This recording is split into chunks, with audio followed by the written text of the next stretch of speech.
Bad news for Lance Stroll. Replacement incoming.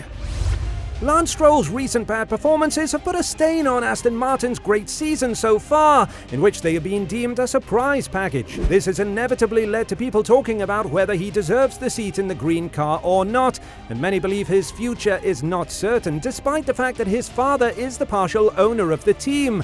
While he does enjoy a very good atmosphere in the team, with Alonso 100% on his side supporting him, he will have to improve in the near future, or he might face the consequences. If you're an Aston Martin supporter, 2023 is certainly an exciting year, as the brand's makeover has truly come to light, a transformation largely due to Dan Fallow's expertly applied experience from his time at Red Bull. Under his guidance, Aston Martin has made a significant leap forward from a mid-table contender to a strong second best on the grid. Fernando Alonso's exceptional performance has played a large part in this success, scoring 6 podium finishes in 8 races, with a particularly noteworthy win against Lewis Hamilton at the 2023 Canadian Grand Prix. Despite turning 42 this year, Alonso's talent is undeniably present, reinforcing his position as one of the best drivers currently competing.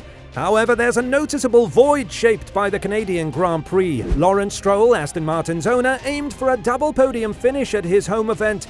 Alonso met this expectation, but Lawrence's son, Lance Stroll, fell short, exiting prematurely in the variable conditions of Q2 and settling for 9th place. His struggle to pass other midfield cars resulted in scoring only due to George Russell's late withdrawal and a 5-second penalty for Lando Norris. As Aston Martin evolves from a midfield competitor to a potential Red Bull challenger, Lance's skills as a driver are under scrutiny, and although fans appreciated his return after a cycling injury, his subsequent performance has waned. With 2 rain-affected weekends revealing his difficulties, the pressure is mounting on Lance in his 7th Formula One season. Given he's driving the best car of his career, excuses are running thin for Lance, who trails Alonso by a significant 80 points. Alonso's impressive run is putting pressure on Sergio Perez in the dominant Red Bull, while Lance's mere 8-point lead over the erratic Esteban Ocon is a stark contrast. Aston's upgrade, showcased in Canada, positioned them ahead of factory rivals Mercedes,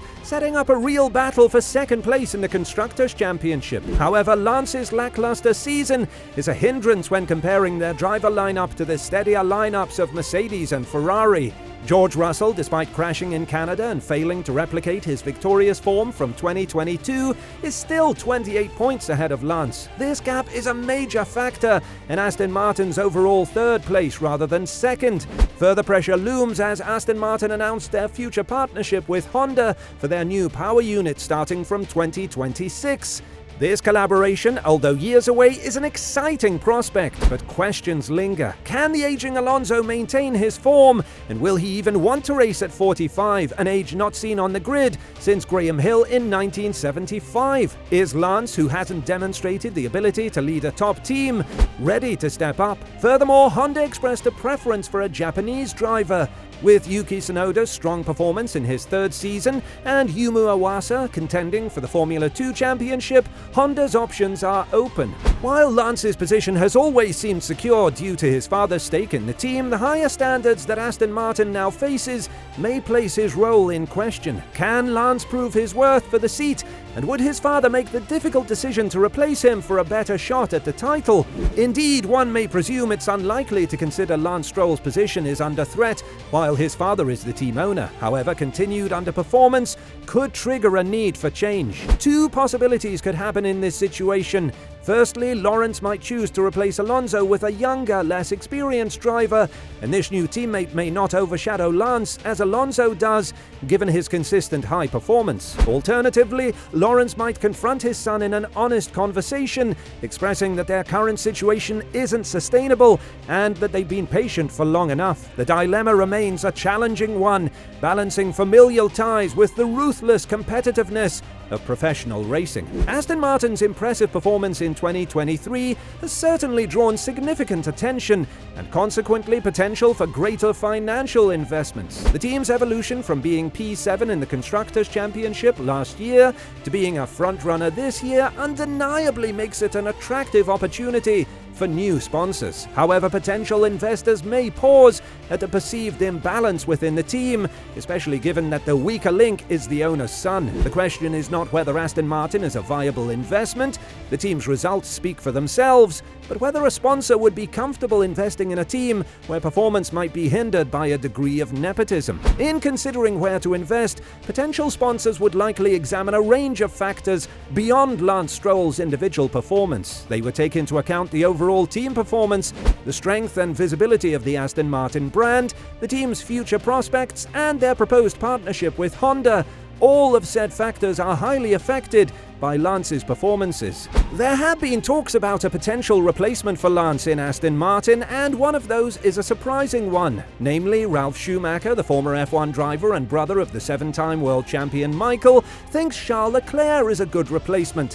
While giving his analysis on Sky Germany, Ralf Schumacher not only tipped Charles Leclerc to leave Ferrari, but also gave his take on where the Monegasque could head next. After ruling out Mercedes and Red Bull as options, the German stated that the team Leclerc most likely could move to next season is Aston Martin. I believe a strong candidate for Charles Leclerc is also Aston Martin, as they also need to look around. Fernando Alonso will have another year after that. Who knows, Lawrence Stroll's son doesn't fulfill the season goals. They may need to bring in another strong driver for the future, building alongside Fernando Alonso, explained Schumacher. David Kennedy also expressed his opinion on this topic by praising Alonso, saying that a change is needed in Aston Martin and that the team should move in a different direction than normally.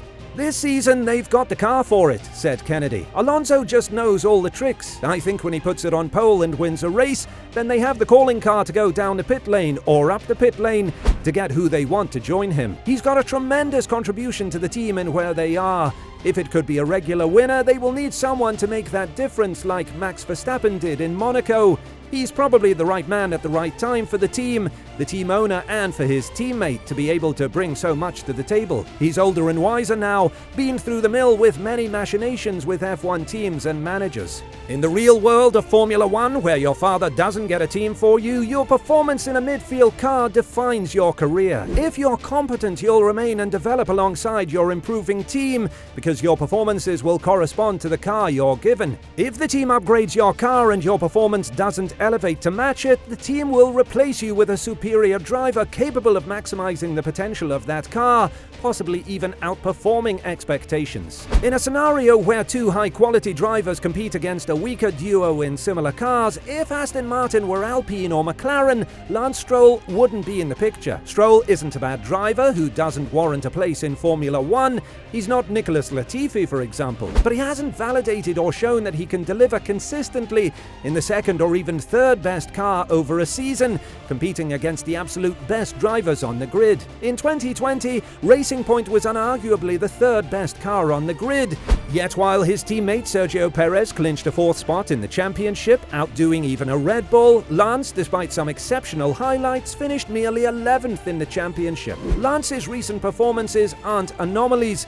They represent the level he has been driving at since at least 2020.